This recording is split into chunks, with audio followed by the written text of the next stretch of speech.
and scaling back, adding to the tens of thousands of workers in the industry who find themselves unemployed. Business and data reporter Brian Chung looks at what the layoffs mean for all of us. Google parent company Alphabet is the latest tech giant to slash its workforce, announcing cuts today of 6%.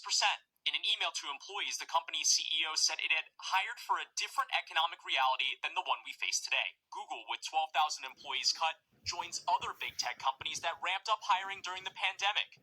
Microsoft this week said it would slash about 10,000 workers. Amazon began layoffs expected to impact 18,000 employees. All this after Meta said late last year it was letting go of 11,000. Smaller tech companies have also been reducing headcount. For me, it was my first time, so it was a little bit of a gut punch. In Louisville, Kentucky, Amber Fields was laid off 2 weeks ago from her job at online styling service Stitch Fix. How easy or hard is it to find a job in tech right now? It's very difficult. There's a hiring freeze. There's a backfill freeze. Like, we're not just not hiring, we're also not replacing the roles that we just laid off. With the unemployment rate at a historic low 3.5%, experts say the tech sector layoffs seem contained so far. The question is whether there'll be just a ripple or an avalanche. The Fed forecasts unemployment rising to 4.6% this year as it raises interest rates. That could mean 1.8 million more Americans losing their jobs. Amber is taking the time to work on her own startup project. This is why I go beast mode, is because I got a little person looking at me like, so what are we eating today? I'm like, you're right. Let me figure that out. Tens of thousands of workers now in the same boat. And Brian, looking at the big picture, how difficult will it be for some of these laid-off employees to find work? Lester, well, it's not going to be easy, but the latest numbers that we have show 10.5 million job openings in this country. The challenge is that as sectors like tech and now also finance see pullbacks, is there a match between the positions that are available and the talent pool that's now all of a sudden a lot larger? All right, Brian, thanks very much. In 60 seconds, 50 years after Roe v. Wade, 1,000 egg-laying chickens in there belonging to Eddie Bortman and his family. This is where all the birds are housed. We got 3 barns here. Or about 75,000 chickens. Hens that lay white eggs. Others that lay brown eggs. They average about 70,000 eggs a day here, which some buy right out of his store on his property. They're less expensive than store-bought, and boy, are the ones at the store pricey. It's a lot more than I'd like to pay. The egg farmers get that. Both Eddie Bortman from Bortman's Egg Ranch and Billy Mao from a competitor across town say it's the bird flu. I think so far there's been over 40 million egg-laying chickens that have been euthanized across the country, so that puts a strain on the supply. It's just chaotic right now, where there's just a high demand for eggs and very little supply. It spreads through wild birds. They're coming down, they're migrating out from Canada, and they're coming across the flyways, and they're making their droppings as they're flying. And Bortman says he's never seen it this bad. It's killing a lot of birds. While the bird flu is the biggest culprit, there are some other factors, he says. Feeds, and one of them, feed prices have gone up a lot. Labor's gone up a lot. But right now, most of it's due to just the shortage of supply. So whether at Billy's or at Eddie's, hopes are high this terrible bird flu season will end before things get much worse. In Ontario, I'm Hal Eisner, Fox 11 News. You are. I am. I tend to be more optimistic this year. I think the market is getting more and more comfortable that, just as you said, we're going to have a soft landing. The economy will be okay, that we're not going to go to a lot higher unemployment rates. And, we already have a strong workforce that's earned, their wages are going up and they're spending money. So I think the market's comfortable that the economy would be okay and earnings will not have to be cut as much as people think in 2023. It feels to my uneducated perspective that the market seems to want to go higher. Whether that is true or not is to be debated, and whether that turns out to be smart or not is certainly in doubt. It may be exactly the wrong thing, but it does feel to me that since mid-fall, or maybe even early fall, the market has been in a more positive frame of mind. Yeah, I think it definitely is. Janet Yellen expects the United States to hit the debt ceiling, which means the government would not be able to borrow more money to meet its obligations without extraordinary measures. But how does this financial cliff impact Americans at home? And Marie has a look. Yeah, so we're going to give you an idea of how this all works. The Federal Reserve will begin implementing so-called extraordinary measures to stay below the debt ceiling. One of the first steps is halting contributions to certain government pension funds and redeeming bonds that are held in federal employees' retirement funds. Now, the Treasury Department is required by law to eventually replace those investments with interest after the crisis is resolved. But in the short term, federal employees and those pension funds will see their retirement accounts take a bit of a hit. But even if these measures buy maybe a few more months to work out a deal, there could be financial consequences as the debate drags on. The 2011 debt limit debate cost taxpayers $1.3 billion because of raised borrowing costs for the Treasury Department, and it caused the U.S.'s first ever credit downgrade. Americans also saw an impact on their personal finances. There you go. Their accounts, their mortgage, auto, and personal loan interest rates all went up during the crisis, and it took months to recover. Household wealth fell $2.4 trillion between the second and the third quarter of 2011 because of stock market declines caused by the uncertainty during this period. And all of this happened when... There you go. All of this happened when the U.S. got just close to reaching the debt limit. If it actually happened, the U.S. would not be able to pay for all of the government programs or make any payments to its creditors. And that includes no Social Security and Medicare payments. Federal and military employees wouldn't get paid, and any program that gets government money, like the National Weather Service, would be without funding. There would also be major macro economic consequences as well. Moody's Analytics estimates the GDP would drop by nearly 4%, nearly 6 million jobs would be lost, and household wealth would drop by $15 trillion because of the stock market fallout. Secretary Yellen predicts that X date, when the U.S. would exhaust emergency measures, could be in June, giving Congress about 5 months to avert an economic meltdown. I want to start off by giving our praises to Yahweh, by Hashem, Yahweh Shai, by Hashem, Rak Kadesh. Double honors to the elders and apostles who taught me this truth. All right, I'm going to call this one the keepers of the house should tremble. All right. Now, as you've seen in them clips, there's a lot of layoffs. A food shortage, getting into the eggs, and the other items on the shelves beginning to get bare again. I didn't put that in, but as you can see, inflation. The country about to hit the debt ceiling. I mean, it's just a whole lot going on all at once. And while all this is going on, they steady trying to tell you peace and safety. So let's just start with that scripture. 1 Thessalonians, the 5th chapter. And I'm just going to start at the 3rd verse. All right. You know what? I'm going to go ahead and start at the top. But of these times and these seasons, brethren, you have no need that I write unto you. All right, because us in this truth, we supposed to be knowing what's going on. All right. We ain't supposed to be getting caught off guard by everything that's happening on this earth. We supposed to already know. That was the whole point of these scriptures. That was the whole point of reading. That's the whole point of studying. For yourself know perfectly that the day of the Lord so come as a thief in the night. All right, so it's going to come up upon the word unexpectedly, and ain't nobody going to see it coming. For when they should say peace and safety, then sudden destruction cometh upon them as travail upon a woman with child, and they should not escape. And as you can see, they are saying peace and safety right now. And the scriptures let us know when they think it's going to be peace and safety, that's when sudden destruction is coming. But ye, brethren, are not in the darkness, that day shall overtake you as a thief.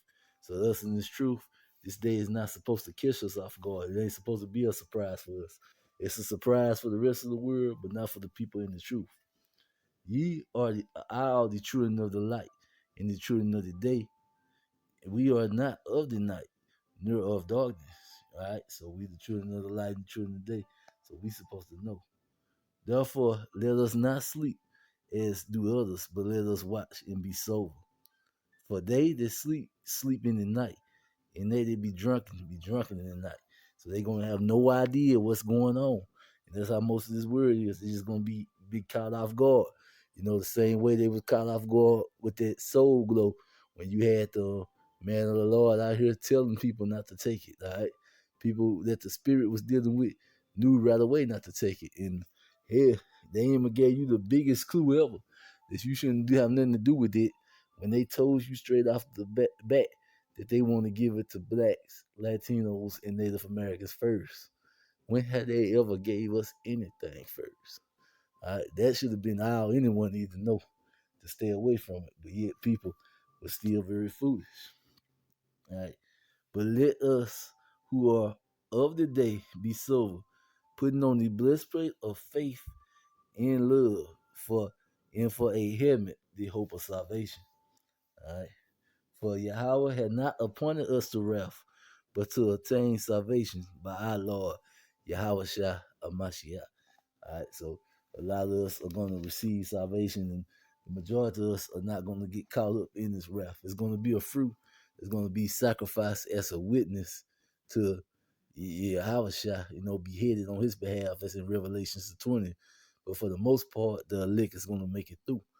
And for them, to give their life, their reward is going to be very great in the kingdom of heaven in the regeneration. All right, now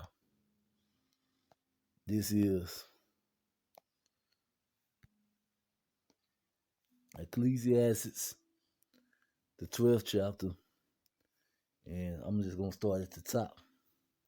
Remember now thy Creator in the day of thy youth, while the evil days come not, near the years draw near, when thou shouldst say, I have no pleasure in them. So we are supposed to be serving and remembering the Lord in our youth, while everything is good. All right, this is the time to come to the Lord. All right, this is the time to learn this truth. This is the time to put oil in your lamp. This knowledge, wisdom, and understanding. While the sun or the light or the moon or the stars be not darkened, there's a clouds return after the rain. So while nothing bad is going on, or while things ain't just completely horrible, you should be really seeking the Lord. All right, this is the time to seek the Lord. In the days when the keepers of the house should tremble, and the strong men should bow themselves, and the grinders should cease because they are fruit, and those that look out the windows be darkened. All right, this is talking about them bad times, that we're heading into now. The economy crashing, and all the chaos and madness that's going to come after this. And the door should be shut in the street when the sound of the grinding is low, and he should rise up at the voice of the birds, and all the dollars of music should be brought low. All right, so that's letting you know the whole vibration and everything is just gonna be sad. The dollars of music are gonna be brought low. All the grinding cease that goes into all your factories and everything shutting down. Cause we see the tech jobs are going down, and a lot of people don't understand it. They getting rid of so many tech employees because they got algorithms they can do their jobs. Right? They got computer programmers that can do the jobs of these people, so they don't need as many people to do these jobs, and they just going to constantly need less and less as the software and AI and all the computer program is increasing. That's how they flag our videos now. That's why they got that little transcript where they catch everything you say, and if you say a key word to come up, they flag your video, they take your video down. All right, they're using algorithms to do it now, so they don't need as many people constantly looking, constantly monitoring. So this is causing jobs to shorten up. And when I look at it too, like I also can remember back in the day, I got a degree in information technology. So one of the things I noticed shortly after I got my degree, every time you looked up, they was trying to push for people to get this degree, network administration, information technology. And you could see that they was already beginning to flood the field with too many people in that field. All right. And now that they got all these people in that field, now they are shrinking the job cycle down. And then the same thing is going to happen with the trucking industry, which I'm in now. Eventually they are going to start replacing our truck drivers with trucks that can drive themselves. I mean, they're working on it right now. as we can speak. And you see they got plans to replace our warehouse workers with machines that can transfer the boxes from paddock to paddock and put them in locations. So they planning on replacing a lot of jobs. So that's when people are going to turn into what they call useless eaters.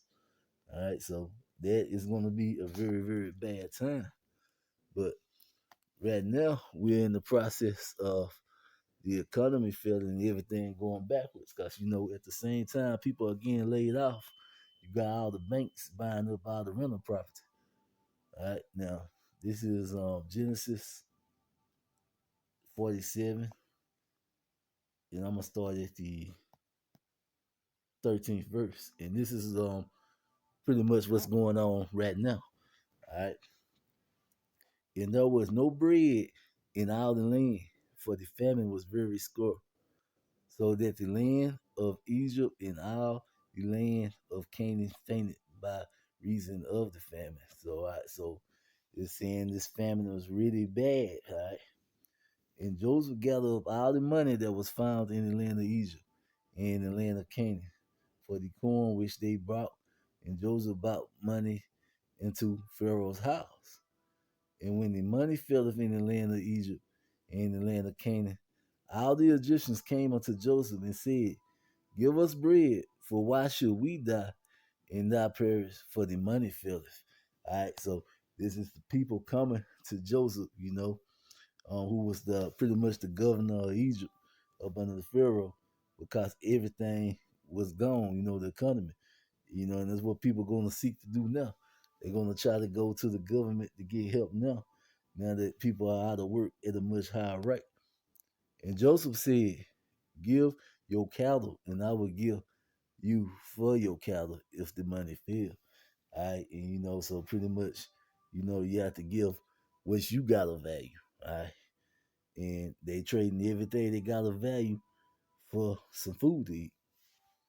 And they brought their cattle unto Joseph, and Joseph gave them bread in exchange for horses and for flocks and for cattle or herds and for asses, and he fed them with the bread for all their cattle for that year. So pretty much they gave up all their wealth just so they can eat. And we're approaching these times again. And when that year was ended, they came unto him a second year and said unto him, we will not hide it from the Lord how that our money is spent. All right, so pretty much they letting Joseph know they had spent all their money. My Lord also have our herds of cattle. There is not out left any sight of my Lord, but our bodies and our lands. All right, so they're telling Joseph that he already had everything. The only thing they had left is their bodies and their lands. And let's see what happened here. Wherefore should we die before the eyes, both we in our lands, buy us in our lands for our bread, and we in our land will be servants unto Pharaoh, and give us seed that we might live and not die, that the land be not desolate. So pretty much they was agreeing to sell their very last, the land, their house, with everything they got, and they selves. All right. And Joseph bought all the land of Egypt from Pharaoh, from the Egyptians, and sold every man his field, because the famine prevailed over them. So the land became Pharaoh's. All right. And as for the people, he removed them to the cities from one end of the border of Egypt even to the other end thereof. All right. So the people gave up their land. All right. They gave up themselves and their land. Only the land of the priests brought he not, for the priests had a portion assigned them of Pharaoh, and did eat their portion which Pharaoh gave them, whereof they sold not their land. So, for the people who kept they, pagan customs, that he didn't make them give up their land or whatever. So this is letting they had this said, look. Then Joseph said unto the people, Behold, I have brought you this day in your land for Pharaoh. Lo, here is seed for you, and you should sow the land.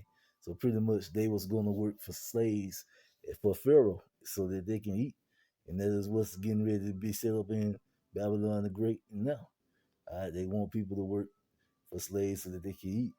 And it should come to pass in the increase that you should give the fifth part unto Pharaoh, and 4 parts should be your own, for seed of the field, and for your food, and for them of your household, and for the food for your little ones. And these Edomites over here, they ain't gonna let you keep a fourth part for yourself and give a fifth to Pharaoh. They gonna want it all over here. That's just how it is here. And they said, Thou hast saved our lives. Let us find grace in the sight of my Lord, and we will be Pharaoh's servant. So they was happy to be Pharaoh's servant because they say Pharaoh saved their lives. Now, let's get Exodus, the 21st chapter, and I'm just going to read, start at the top. Now, these are the judgments which thou shalt set before thee. If thou buy a Hebrew servant, 6 years should he serve, and the 7th he should go out free for nothing. All right, so this is how slavery was done in Israel, especially for a Hebrew servant. He was only had to serve 6 years, and on the 7th year you let him go. All right, and if he came in by himself, he should go out by himself. If he were married, then his wife should go out with him. All right, so pretty much you don't gain and while you serve your 6 years. Everything belongs to your master. If his master gave him a wife and she born him a son or daughter, the wife and her children should be her master's, should be his master's. Right? And he should go out by himself. So pretty much the master get everything. All right. Now, this is the kicker, and this is what you seen happen in Genesis.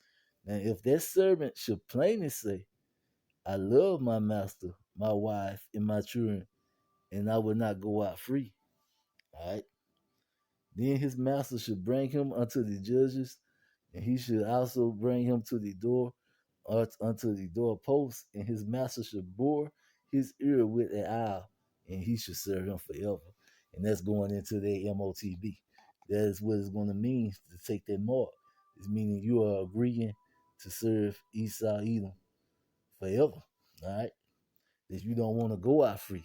That the Lord, when he sets you free, that you don't want to go out free, that you are rejecting him, and that you are serving Esau Edom forever. Now, this is Revelations chapter 6, and I'm going to read verse 5 and 6. And when he opened the third seal, I heard a third beast say, Come and see. And I behold, and lo, a black horse. And he that sat on him had a pair of balances in his hand. And this is going into the economy crashing. All right. That's what the balances is, the weight or whatever. All right. And I heard a voice in the midst of the fourth beast saying, A measure of wheat for a penny, and 3 measures of barley for a penny, and see thou hurt not the oil and the wine.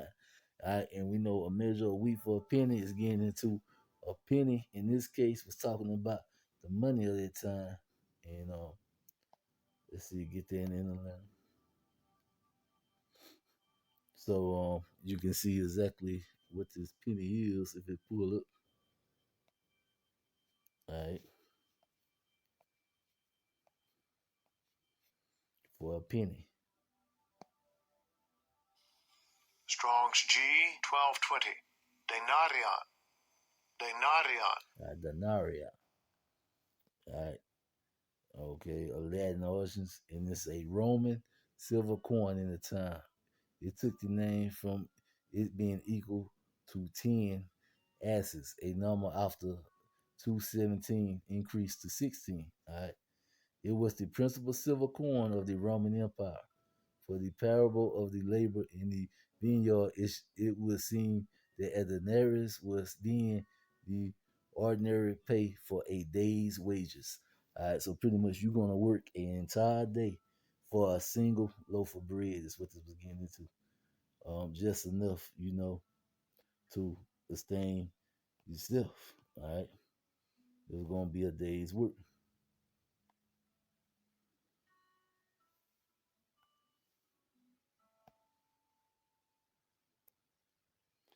All right, so that was getting into that. Now we know that The scriptures also plainly tells us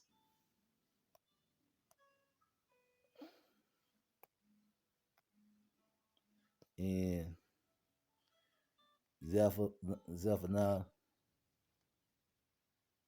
the first chapter, and I'm gonna start at verse 14. All right, the great the great day of the Lord is near.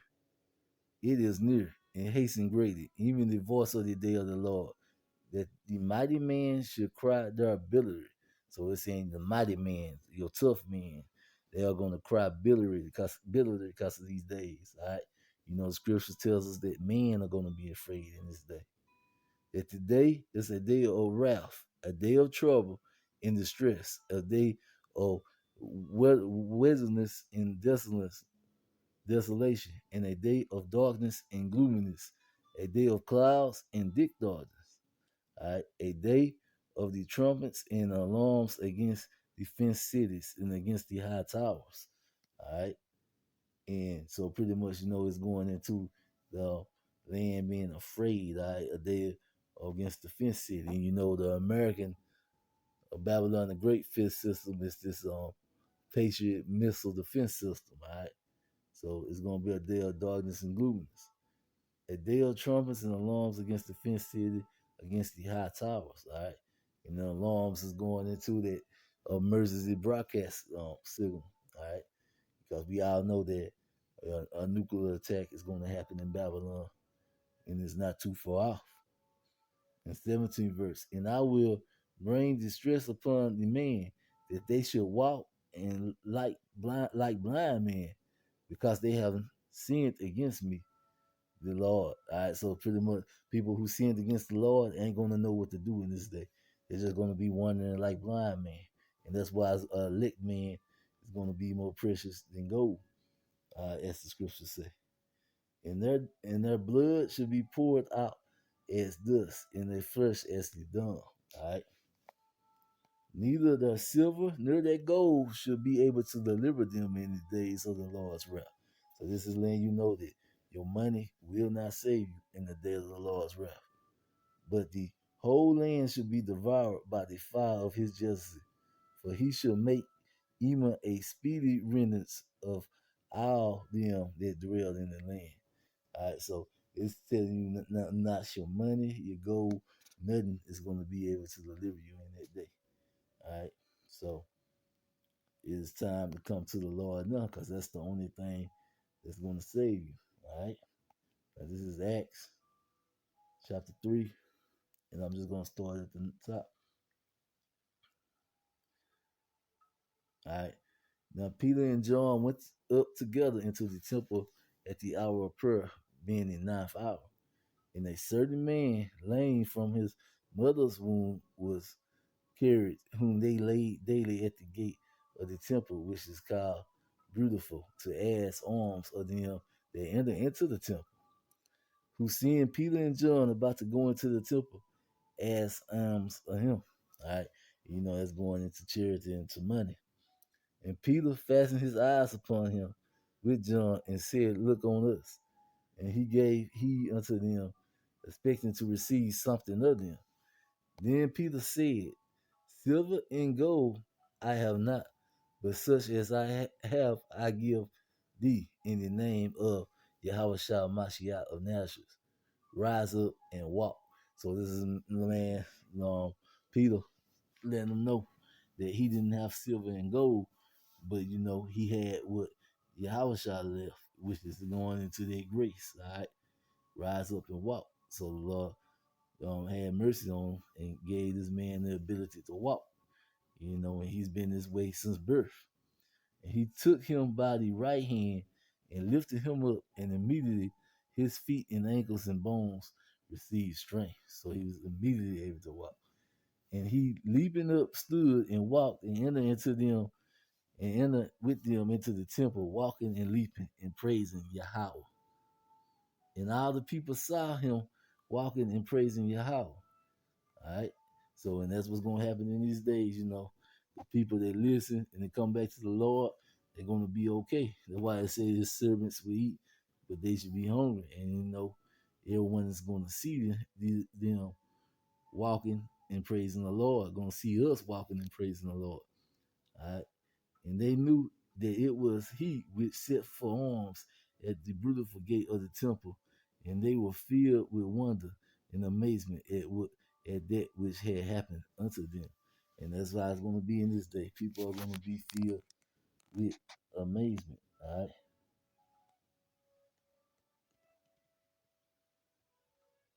All right. So I'm just gonna end it right there, because we can see that these times again serious. It's time to get serious about your faith in Yahweh Ba'ashem Yahweh Shah, and leaning all the way on the Lord, and only living for the Lord, and coming out of this world.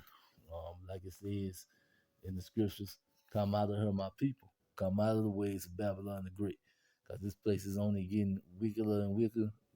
And every time you think, they can't do nothing no worse, they find a way to do worse. So the only hope for this place is for Yahweh Shah to come and destroy this place and set us free. All right. So with that, I'm going to say Shalom. And it look like we got some exciting times ahead. All praises to Yahweh, Ba'ashem, Yahweh Shah, Ba'ashem, Rakah Kadesh.